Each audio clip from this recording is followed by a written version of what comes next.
captan las cámaras en la mañanera. Ceci, búsqueme al presidente con las mañanitas, ¿las tiene por ahí? Vamos a ver si las tenemos por ahí. Fíjese, grábeme, don David. Voy a saludar a alguien quien hoy está de manteles largos, pero primero, ¿cómo le cantaría el presidente Andrés Manuel López Obrador a este gran amigo que está cumpliendo años? Échelo, Ceci. Estas son las mañanitas que cantaba el rey David a las muchachos bonitos, se las cantamos así.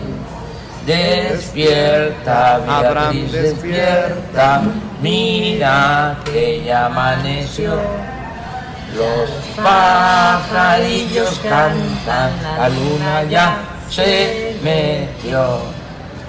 Bueno, pues, querido Abraham Mendieta, tú sabes que te queremos, te apreciamos, te admiramos, te respetamos y esperamos que estés celebrando, aunque sin nosotros, recabrón. ¡Feliz cumpleaños, Abraham! Muchísimas gracias, querido Vicente, a ti, a todo tu equipo. Con razón, estaba yo ahorita hablando con tu gente de producción, con Ceci, le digo, ¿qué tema tenemos? Y no, tú entra, tú nomás entra en vivo. Muchísimas gracias por su recibimiento, como siempre, por su felicitación, y a ver cuándo nos toca en persona poder celebrar. Estás muy perdido, Vicente, no sé dónde andas. Yo te iba a invitar a un whisky o algo y no sé en dónde estés. No digas whisky, di por lo menos caguamas, porque luego van a decir que somos muy fifís con lo del whisky, pero bueno, te lo voy a aceptar muy pronto. No, pero es uno del Oxxo de 150 pesos. Oye, luego van a decir que andamos en las ligas de Carlos Slim y Andrés Manuel López Obrador. Oye, ¿cómo? Ya poniéndonos en temas, ¿cómo han chillado muchos? Porque Carlos Slim se fue a la chingada para reunirse con Andrés Manuel López Obrador por allá en Palenque, ¿eh? Porque algunos creen que solo tienen derecho a que los reciban a ellos. Solo tienen derecho a ser escuchados ellos. Y les molesta que Carlos Slim, pues uno de los empresarios pues más pudientes del mundo, el más pudiente del mundo durante un tiempo, pues sea una persona pues que tiene confianza en el presidente López Obrador y que está intentando también de una u otra manera que los proyectos generales por el bien del país salgan adelante, ¿no? Y yo creo que les dio un poquito de envidia ellos que estaban todo el día reuniéndose con los poderosos, reuniéndose con los multimillonarios como perritos falderos. Ahora les da un poco de envidia que sean esos multimillonarios, esa gente con tanto capital económico, tan poderosa, la que entiende y valora la presencia del presidente López Obrador y quieran seguir construyendo de la mano. ¿Qué se suponía que qué esperaban muchos? Yo digo desde la hipocresía, ¿no? Que le mentara la madre López Obrador a Carlos Slim o que tendieran puentes para que Slim invierta en México. Es lo que yo no entiendo, pero bueno, ahí la hipocresía de estos desde la oposición moralmente derrotada, ¿no? Pues es que esa es la diferencia entre un empresario y un empresaurio. Este último ejemplo del empresaurio es Claudio X González, una persona que solo sabe hacer negocios al amparo del poder, que solo sabe hacer negocios con preferencias fiscales, que solo sabe hacer negocios cuando el gobierno está de su lado, le da contratos públicos multimillonarios, y pues hay otro tipo de empresarios que no necesariamente pues necesitan ser tan profundamente corruptos como Claudio X González para que sus proyectos salgan adelante y saben dialogar y saben generar valor común, ¿no? Creo que esa es la diferencia entre un empresario que genera cierto tipo de valor, con todas las diferencias que podamos tener con Carlos Slim, que siempre serán legítimas y con todos los cuestionamientos, y un tipo como Claudio X, que simplemente utiliza su fortuna para jugarle al opositor, y la verdad es que le va muy mal, porque la poca gente que lo conoce mal. Oye, Abraham Mendieta, a ver, ¿qué carambas está pasando en el bajo mundo de los ricachones? No es coincidencia que haya salido Sergio Sarmiento a defender esta idea de Ricardo Salinas Pliego de que no hay que todo es porque somos tú y yo envidiosos, que los de abajo en México somos envidiosos, que la desigualdad no existe, que está nada más en nuestras cabecitas, que la pobreza no tiene nada que ver con la desigualdad. Hazme tú el pinche favor. Y tampoco me parece coincidencia que ahora Ricardo Salinas Pliego, el presidente, el dueño de TV Azteca, maneje esto en Twitter. Dice, me parece un mensaje muy interesante en el contexto actual. ¿Ustedes qué opinan? Creo que debemos educar a nuestros hijos para que entiendan que hay decisiones que son importantes y que debemos evaluar bien antes de tomarlas. Y habla del comunismo, con este discurso de AMLO comunista, AMLO dictador. Dice, ¿cómo evitar que tu hijo vote por el comunismo? Ponlo a trabajar limpiando cuartos, baños y el patio. Cuando termine, págale 100. Después quítale 70 y repártelo entre sus hermanos que no hicieron nada y dile que él tiene demasiada riqueza. Repite el procedimiento hasta que entienda. ¿Qué está pasando, carajo? No, y además lo alejados que están de la realidad, ¿no? Dicen que el que no va a votar por el comunismo es el que trabaja limpiando baños porque le quitan una parte de su salario, y yo pienso, pues Salinas nunca va a votar por el comunismo y no creo que haya limpiado un baño en su vida. En todo caso lo habrá ensuciado profundamente. Fíjate, querido Vicente, que el argumentario que reproduce Sergio Sarmiento, ese argumentario sobre la desigualdad, es el mismo que reproducía la lideresa moral de la derecha latinoamericana, Gloria Álvarez, cuando decía que a ella no le molestaba la desigualdad, que a ella le molestaba la pobreza. Insinuaba, ¿no? Por supuesto no le molesta la pobreza. Y el problema de ese argumento es que cuando piensan en desigualdad, piensan en el multimillonario que está en el yate, pero no piensan en las millones de personas que no llegan a final de mes, que no tienen garantizada siquiera la comida, que no pueden llevar a su hijo a escuela, que no tienen una vivienda digna en la que cobijarse. El problema es que cuando este tipo de personajes, basados en la ideología liberal, piensan en desigualdad, su ejemplo es el rico del yate, nunca la gente que lo está pasando mal. Oye, y voy dándole contexto a donde quiero llegar. Son estos, los del poder económico, los que desde mi perspectiva están moviendo a una gran parte del poder mediático y del poder político, porque hay muchos desde la oposición, sobre todo en el PRIAN-RD, me corriges si tú piensas diferente, que siguen viendo a la política como una mafia, como un gran negocio, y ahí se están tomando decisiones que el pueblo no puede avalar, por más distraído que esté una persona, un mexicano, Abraham Mendieta. Pues es que es algo que hemos hablado muchas veces. Hay gente que analiza el poder como si solo existiera el poder político, y el poder político es una pequeña parte del poder, y tiene una virtud, y es que es una pequeña parte del poder que se puede disputar democráticamente en las urnas. Pero ni el poder económico ni el poder mediático son poderes democráticos. Y cuando el poder económico y el poder mediático toman el control de una sociedad, la democracia retrocede, la democracia desaparece.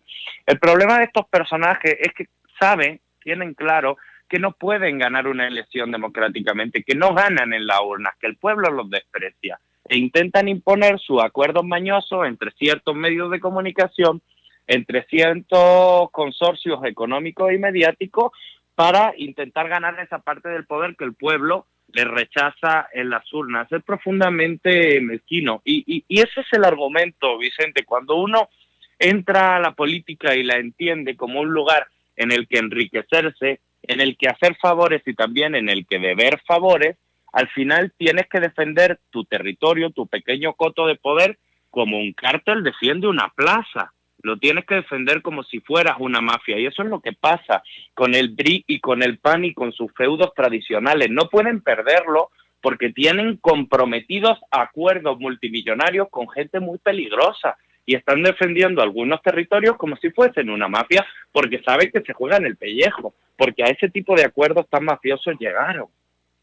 Fíjate que estaba viendo que también el respaldo de un Marco Cortés, Meco como le digo yo, o el respaldo de un Ricardo Anaya puede ser como el beso del diablo, o que se lo chupe la bruja algún candidato. Ahí está el respaldo que está ofreciendo Ricardo Anaya a la candidata a la presidencia municipal de León, Guanajuato, la contrincante de Ricardo Sheffield en León, un bastión conservador. Vamos a ver y escuchar, si me permiten, y ya lo comentamos juntos, Abraham Mendieta, porque yo no sé cómo alguien puede aceptar el respaldo de un Ricardo Anaya cuando, cuando el personaje está tan, pues tan jodido entre la población.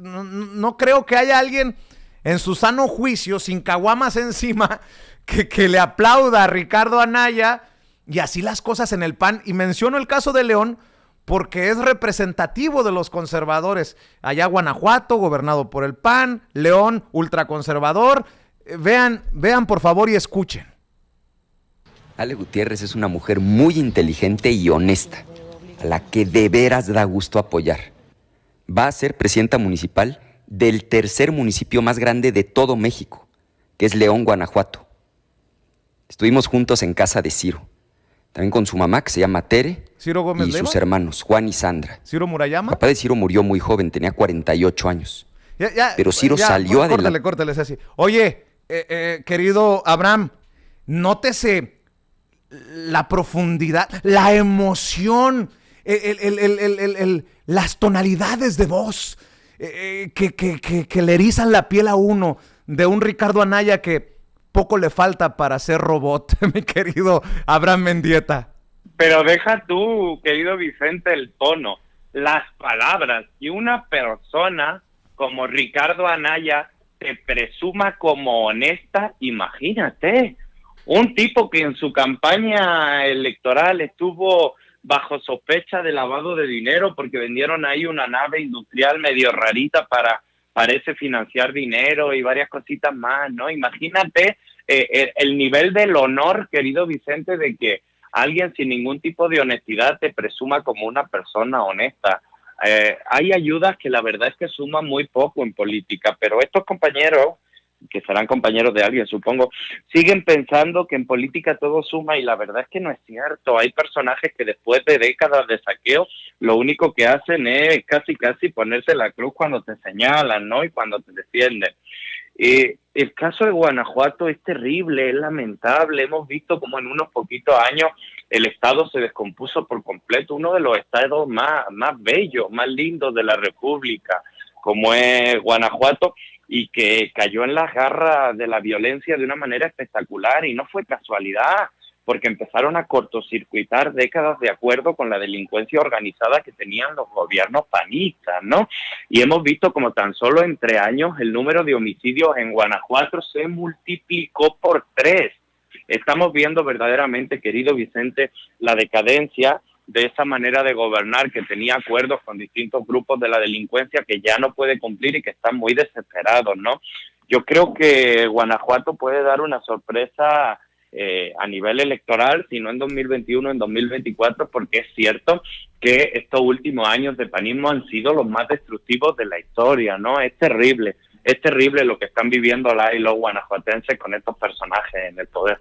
Oye, para cerrar, sé que tienes mucho por hacer, sobre todo en tu cumpleaños, y ya me contarás al final dónde andas y dónde estás haciendo campaña, porque anda muy activo Abraham Mendieta junto a Andrea Chávez. Déjame preguntarte, ¿sabes quién es Nathaniel Parrish Flannery?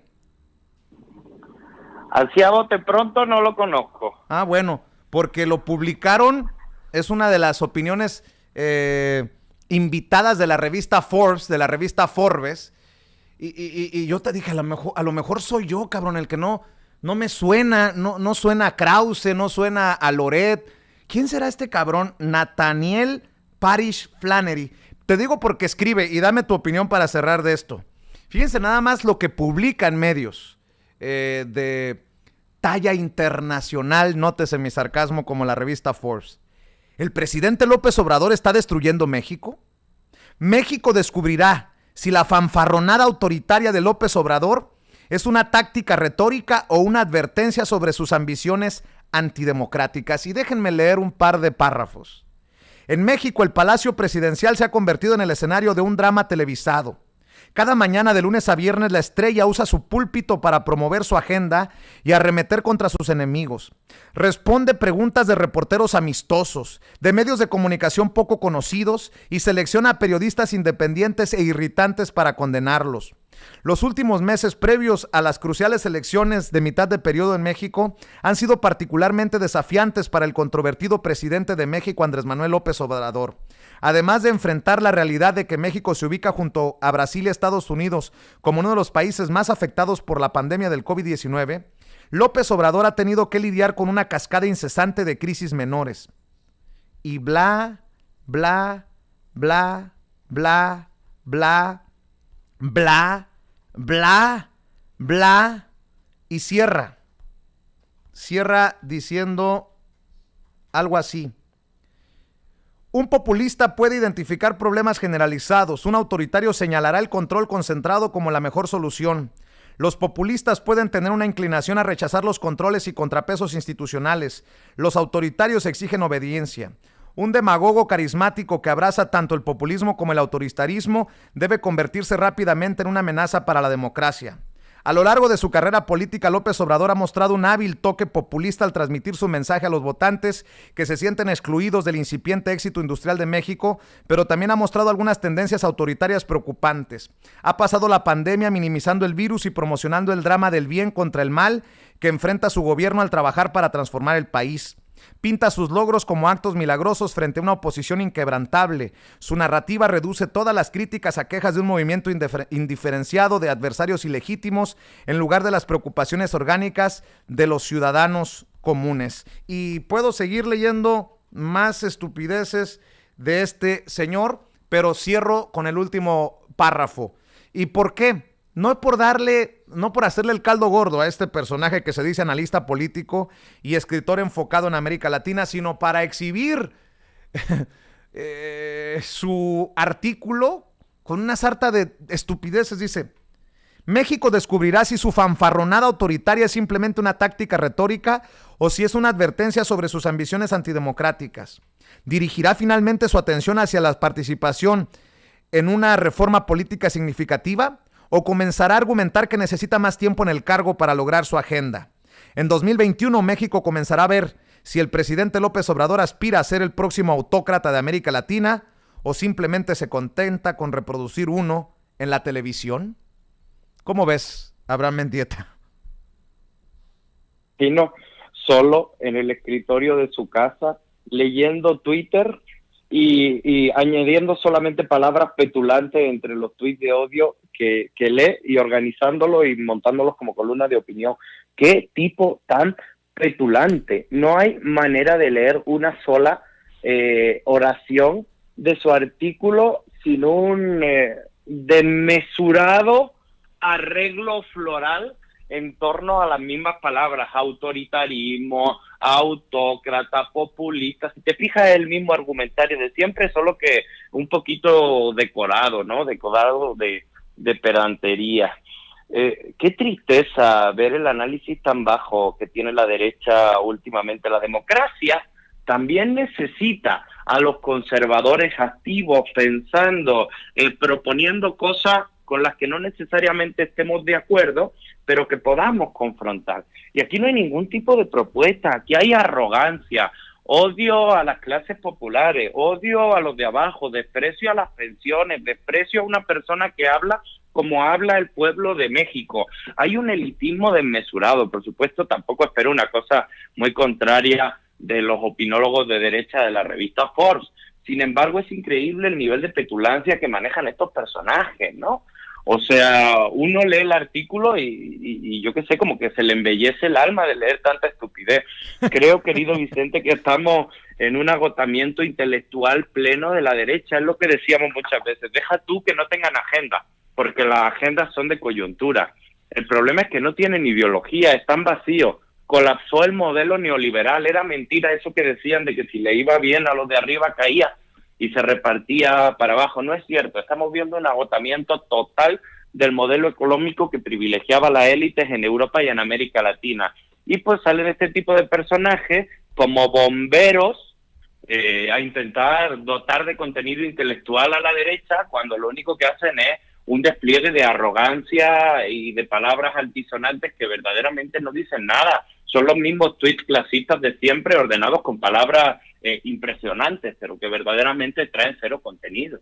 Querido Abraham, ¿en dónde estás celebrando? ¿En dónde andas haciendo campaña? ¿En dónde mantienes tu compromiso con la Cuarta Transformación? Bueno, en este momento estoy recién aterrizado en la Ciudad de México, pero vinimos de estar unos días allá en Jalisco, en Zapopan en particular. Tuve la oportunidad de conocer por fin en persona, que me apetecía mucho, a la compañera Juncal Solano. Pude platicar con Alberto Uribe, que es el candidato a la presidencia de Zapopan, pudimos entrevistarlo, pude acompañar a Andrea Chávez a las brigadas y recorridos que está haciendo de parte de Morena, y la verdad me dio muchísimo gusto. Yo aprovecho la brigada siempre, más que para hacer proselitismo, porque a mí no me gusta pedirle el voto a nadie, eso no lo hacía en España y no lo hago en México, me da un poco de pena pedirle el voto a la gente. Aprovecho para platicar, aprovecho para ver qué me cuentan, ¿no? Y me emocionó mucho un chavo que llamaba Germán, que llevaba las manos blancas de pintura, estaba chambeando, y pues se puso, dejó lo que estaba haciendo, salió y se puso a hablar con nosotros. Era una persona que seguía a Juncal en redes sociales, que veía tu programa, que nos veía a Andrea y a mí, que le sorprendió mucho que estuviéramos allá en su colonia, que no tenía pavimento, no esperaba verlos por aquí, decía. Y la verdad es que sí es terrible, querido Vicente, en los recorridos luego, sobre todo en los sectores más populares, los niveles de abandono que ha tenido la gente, incluso en ciudades que tanto presumen de su desarrollo económico como Zapopan, ¿no? En todos lados, en todos los rincones del país, hay siempre una colonia completamente abandonada, sin agua, donde no llega correctamente la electricidad, donde el pavimento no existe o hace 15 años que necesita un poco de cariño. O sea, unas carencias que ni siquiera obedecen a un odio o a un rencor particular, es pleno y llano abandono. Los gobernantes ni saben que esas colonias están ahí, creen simplemente que las pueden acarrear comprando el voto cada 3 o cada 6 años y ni siquiera se paran a hacer campaña, ¿no? Fíjate, porque es hasta medio doloroso, hay colonias de este país que ni siquiera tienen el derecho de que Ricardo Anaya vaya a decir estupideces a su puerta. O sea, imagínate el nivel de abandono que tiene en algunos lugares de la patria, incluso en las ciudades más desarrolladas, con mayor crecimiento económico. Y yo aprovecho y platico con la gente. Es sorprendente también la gran cantidad de gente que en todos lados escucha y ve espacios como este, como Sin Censura. Es una cosa espectacular y a mí me reconforta el alma. Pero también la cotidianidad tan difícil que tiene alguna gente, sin acceso a transporte público, sin acceso a servicios básicos, no es una novedad, pero sigue doliendo cada vez que te la encuentras de frente. Pues querido Abraham, estamos al pendiente y te mando un abrazo sincero. Tú sabes que te queremos mucho, sabes que muy pronto vamos a celebrar juntos que esta pandemia y que la vida nos dé la oportunidad. Eso espero, querido Vicente, verte pronto. Nosotros vamos a seguir al pie del cañón. Yo voy a seguir acompañando a Andrea Chávez en todos sus recorridos. Le tocan varios estados pronto. Va a ir a Chihuahua, Baja California, yo la acompañaré. Y querido Vicente, me parece que dentro de poco también tendremos tú y yo buenos motivos para seguir viéndonos con más cotidianidad. ¿Cuándo? Pero bueno, eso es harina de otro costal y ya lo abordaremos. ¿Cuándo, cabrón? Ya se te hizo tarde. Ya se me hizo tarde, ¿verdad? Es que, discúlpame, es que Andrea me trae en chinga, que si ahora nos vamos a Zapopan, que si ahora nos vamos a Tijuana, que si ahora me traen chinga. Bueno, ya nos pondremos de acuerdo porque muy pronto. ¿Verdad? Lo puedo adelantar, ¿no? Muy bien, que tengo te vas muchas ganas. ¿Puedo Por favor, adelantarlo? adelántalo. Para que así la gente nos lo demande. A ver, si no cumplimos. Abraham Mendieta muy pronto se va a sumar a la familia de Sin Censura con su propio espacio aquí en los canales libres como el viento. ¿Ya? ¿Así? ¿Compromiso? Así es. Todavía estamos negociando la cláusula de mi contrato. Ya están mis abogados valorando ese tema, pero seguro pronto habrá una respuesta. Bueno, te mando un abrazo. Feliz cumpleaños, hermanito. Querido Vicente, te abrazo fuerte a ti, a todo el equipo de Sin Censura y por supuesto a tu audiencia maravillosa que nos escucha desde Estados Unidos y desde todo el país. ¿Dónde te encuentran? ¿Dónde celebran contigo? ¿En dónde te siguen? Bueno, celebrar, a ver luego qué cantina encuentra abierta hoy, pero en redes sociales me pueden seguir Abraham Mendieta con una sola M en Twitter, Abraham Mendieta Rodríguez o Abraham Mendieta en Facebook, y en Instagram Abraham Mendieta R con doble M. Recuerden, en Instagram yo no discrimino a nadie, si están guapos o guapas es su red social perfecta y yo ahí atiendo todas las felicitaciones y celebraciones. Te mando un abrazo, hermanito. Te mando un abrazo enorme, querido Vicente, cuídate mucho. Gracias. Nos vemos pronto. Es Abraham Mendieta, el más mexicano de los españoles, hablando con nosotros sin censura, y así que presiónelo para que muy pronto ya se sume a esta familia sin censura. El pobre no ha parado, por eso no lo he presionado con la urgencia, pero pues sí, yo sé que a usted, a mí, nos urge que ya tenga su espacio, que conduzca su propio espacio en estos canales Sin Censura TV y Sin Censura Media. Bueno, déjenme